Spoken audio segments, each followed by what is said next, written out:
assessments, and managed the failover of Marsh McLennan on 9/11, our parent company, and all of its units as well, and all of its information security aspects. I now am president of Inman Technology, and I provide information security services to a wide range of Fortune 500 companies. Go in often when they've had data breaches or assist them in understanding their vulnerabilities. Hello, I'm David Ebert from Purdue University, and I do work in interactive visual analytics where we create environments to help people make decisions and understand their data, and I also lead a DHS Center of Excellence in Visual Analytics where we have team members from 20 schools across the world.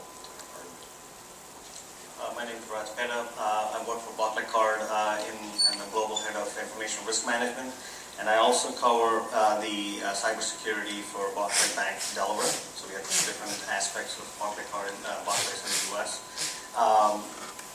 My role is to protect the information that every cyber criminal goes after, and I take two angles, one from the risk management as well as from the technical side. So how do we prevent or at least mitigate to a point where the information is not compromised, and trying to differentiate between data and information. Thank you. And I'm Stephen Bohanczyk.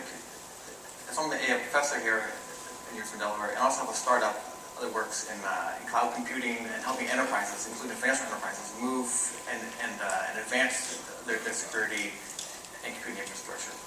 So the title for this talk is a new products, and there's a lot of activity in new products. We see things like Bitcoin, which is a whole new platform, a whole new currency. We see mobile wallets. We see P2P lending. There's a lot of activity there. There's a lot of new startups in that area. And we also see traditional players are getting involved in these new areas. So we have a lot of startup activity, and some of those activities, not just new companies, but it's new products that are enabling people to use things like with crowd-based funding. So one thing we see is that instead of just having the sophisticated large players working in cybersecurity, we have these smaller players. And so one thing of interest there is the tools that are available for those people. So maybe David can explain the sort of visualization tools that might be available for new startups in evaluating their cybersecurity portfolios. Sure. If we could throw up the slide for a minute. I just put together some examples. There's on the column on the left, there's some examples of publicly available toolkits you can download to sort of do packet level tracking of activity on your network, and such as Ether8, NetGrok, TNV, things that you can get.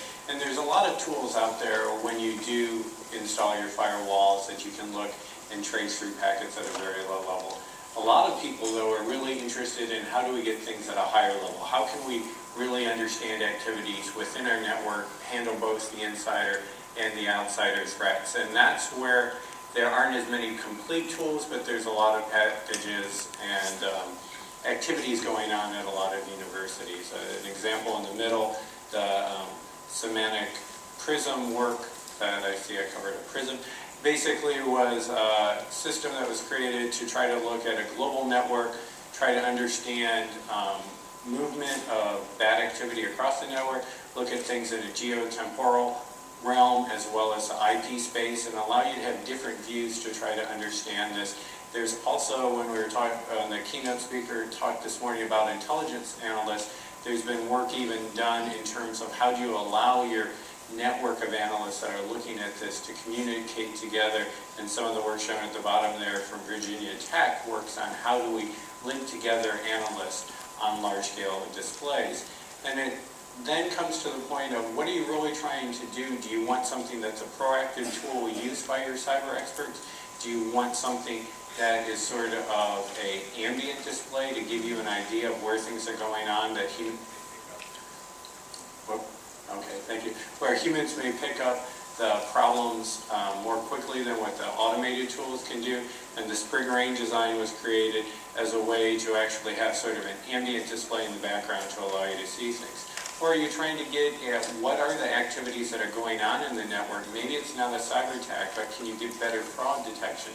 And the example that's down in the lower right corner was developed at the University of North Carolina, Charlotte for Bank of America in helping them find fraudulent wire transfers, because they have found that they've got experts who are very good at this, but they need ways to bring new people in and increase their expertise, and it addresses the training issue of evolving threats. And so having an interactive system that allows you, again, to look at things through multiple dimensions. So I don't think there's really any good standardized tools that are out there that automatically play in, but oftentimes, unfortunately, it's customized systems that are built for specific clients for the threat they're looking at. And are platforms usable for end users? So I suppose you have some crowdfunding system. So is it simple enough, is visualization simple enough that this sort of users? And that's always a challenge in creating an interactive visual tool is how do you make, are you gearing, who's your end user and what are they trying to do? There's been a lot of work in basically visualization for the masses and creating simple to use and easily understood tools so that if you have someone that's in charge of explaining, such as at the NCIC, explaining the threat to a company that they've detected through federal networks, how can you create a visual that that person at that network, who maybe is the CEO of a given corporation, would understand it? And so there's a lot of work currently going on in how do we create those higher level, more decision level based, and then have separate systems for the actual end users. And so that's where a lot of work has gone into how do you portray risk, how do you allow people to quickly get and find the relevant information quickly, as opposed to looking at a whole series of tables and numbers, which most decision makers don't have time to. So it sounds like that work is ongoing. It's not complete yet, but it looks like for the future. Yeah, but it's well high risk. I mean, it's an area of decision-making, visual tools, and risk analytic tools are something that's very important now and gaining a lot of momentum in the research community, both in terms of government agencies wanting this as well as corporations. Okay, thank you. And then Raj, as far as what's going on now in terms of security, are you seeing a lot of? So we hear about a government, a corporation, and government tools. Are you seeing that well used and useful for future platforms? So the tools that are available, like, you have banks with so many different products and so many different threats. The biggest gap or information is available for banks to use. The participation level from some of the DHS and all the FSI SACA is not at the level that it will be helpful, right? But the information that's coming in, it's an information overload. How do you use that information? And the aspect, like Beth alluded earlier, is how do you make that data into an information that you can act upon? How can you make that into a predictive strength for you as a bank, right, to go after these criminals? I think that's the part that's a little bit lacking. So hopefully the industry comes up to speed and builds on that. And Sean, I think you're working in this area as well. Yeah, and I'll echo what Raj said on the sharing aspects of it. There's a lot of sharing going on within the sector, financial sector. It's probably better than most, but sharing actionable data, actionable intelligence in a timely manner is the real problem right now. There's a little bit of standards. I think people would like to do more. So once you get some of the standards standard issues addressed, privacy and legal and liability issues are a big concern. So lots to do before it's, but there's a lot of progress being made. And then Sarah, so I believe there's some activity in various frameworks and control frameworks, so NIST and industry developed some frameworks. Can you speak to that? Sure, and I'm interested in knowing who's in our audience, and so I'm just interested in knowing how many of you are from IT operations, for example. Just a quick show of hands. And a few, a bunch, okay. And any IT auditors in the audience? Got one, okay. I provide a number of services to organizations, but one of them is IT auditing. And I spoke with some of you during the coffee hour at the beginning, and my understanding is a number of you have come here today looking for some practical suggestions for things that you can do to improve your security. And one thing that I would urge you to do is to look into control frameworks. And these are the frameworks that are used by your IT auditors to do an assessment of your areas to find where some of your strengths and weaknesses may lie. And some of the control frameworks that are most often used are, for example, the NIST 800.53 series. NIST being, of course, the National Institute of Science and Technology. And they have a control framework that many of my clients in the defense sector or the military or intelligence sector use. So when I work with those clients, I'll take the NIST 800.53 framework, which consists of over 200 control objectives across IT security and privacy. And this is something that you all can get for free yourselves. You can go out, you can get the control framework. Of course, I would suggest that your IT auditor, your internal auditor, and your external auditor are your friends, and you can call them up and get them to bring it down as well. But you can use these frameworks internally to assess where some of your control weaknesses and vulnerabilities may lie. Some other frameworks that are in extensive use are the COVID framework. We're now on COVID-5, and a number of you are probably familiar with that. The trustworthy SAS 70s now replaced by the SOC 1 and 2 level audit. This is another framework provided by ISACA that's again available, that is very useful and can help you immediately in sort of assessing some of your areas of control weaknesses. And another framework that I'd mention, there are dozens of them out there that auditors and assessors use, is the ISO 27000 and 29000 framework series. So that's kind of where frameworks are at today. Give us an example of what a framework is. Specifically, what does it actually give us? It tells us some steps to take? Sure, exactly. So the COBIT, which many of you will be familiar with in the financial services industry, provides 4 fundamental areas of IT control and IT security and privacy control that breaks down into about 76 specific control areas. For example, IT authentication would be one of those 76 areas, or disaster recovery. Another area is server operations vulnerability. And within each of those 76 control areas, they break down into over 1,000 specific best practices or control recommendations. So for example, in IT authentication, you might have a number of specific frameworks requiring unique identifiers to be assigned, not allowing reuse of passwords, not allowing concurrent logins, for example. In the control framework area for server operations, you might find the requirement to apply patches on a regular basis. So it's these sort of operational and policy, technical directive standards that can help you understand exactly where your operation needs to be looking. And can I program them? Is it so clear that I can write a program to implement them? Or is it not it's a great idea. Not so.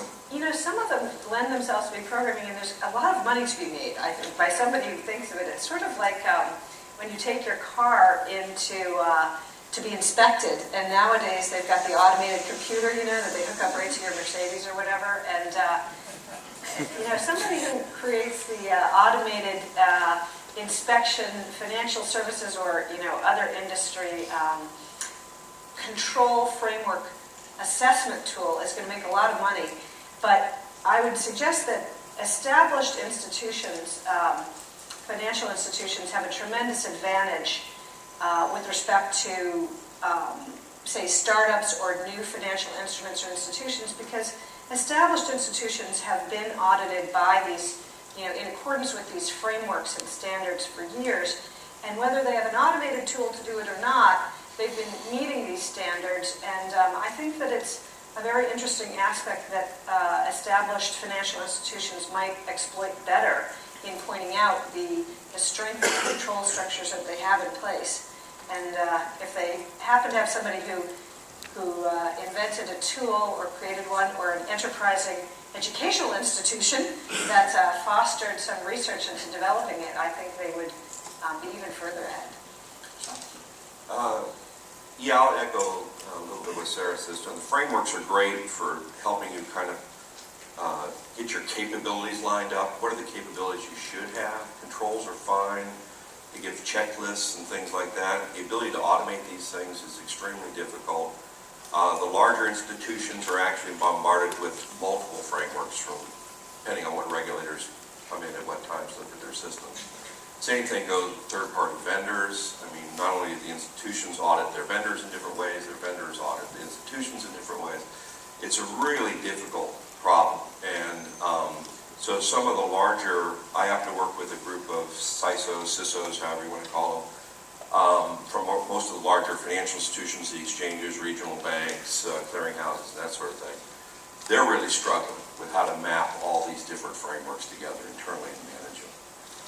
The larger institutions do have an advantage in budget, but very rarely do budgets really tie into their defensive capabilities. Or institutions that don't spend a lot and seem to be pretty well protected, some that spend a lot and are not protected. The larger institutions have a real difficult time in really getting a handle on the complexity of their environments. You'll hear stories that most of the work that needs to be done in the institutions is basic hygiene and education of your staff.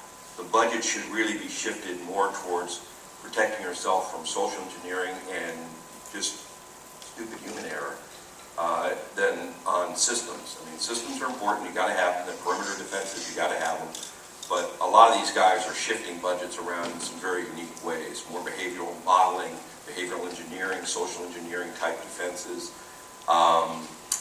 And so I would say that you should understand the frameworks. I agree with Sarah. Somebody that's enterprising comes up with a way to go into an organization and kind of give you plug in and see all the connectivities, all the nodes, all the cores that are interacting in your environment would be great. But so I think you heard some of the statistics earlier. Most of the advanced persistent threats in these larger institutions are there for a couple hundred days, weeks, months. 80% of them are found by some third party. They're not found by the institution. So that gives you some kind of indicator on how effective the existing controls and frameworks are and how much work still needs to be done in that area. Raj, are you seeing sort of these systematic ways for cybersecurity? The banks are actually spending more and more as the risk is increasing. So the banks are actually trying to figure out what are the different ways we need to use those frameworks as a guide, and at the same time, what are the different technical abilities we can put in place while educating the staff, right? I think they're like everybody is saying, it's the key weakness in your link. The second most weakness that's overlooked by the majority of the financial institutions is your third parties. Suppliers is your weakest link, and the institutions don't hold them at the same level as they're being held by the regulators, right? So everybody is now moving to cloud. Okay, what does it mean? Is the staff, the information security staff at your bank, are they prepared to handle those assessments? What does it mean to them? What are the different aspects that needs to be looked at? It's pretty, in infancy stage, right? And a lot of people are still trying to get themselves up to speed. I think getting the education on these cloud assessments, what are the kind of security requirements you need to have is key. If you look at a couple of years ago, one of the developers, cybercoders.org, I think they were taken over, right? One of the key weaknesses was their administrative panel. The access was taken over, and then everything around it was taken over. The backups were all put in the same credentials, right? So again, educating the employees is very important, right? And the second thing is looking at all the different suppliers you have. And are we assessing to the right level of the services they are performing to us? And are the connectivities that we are using, is it secure to the bank, right? If not, what modifications should we be doing? I think those are very key aspects to it.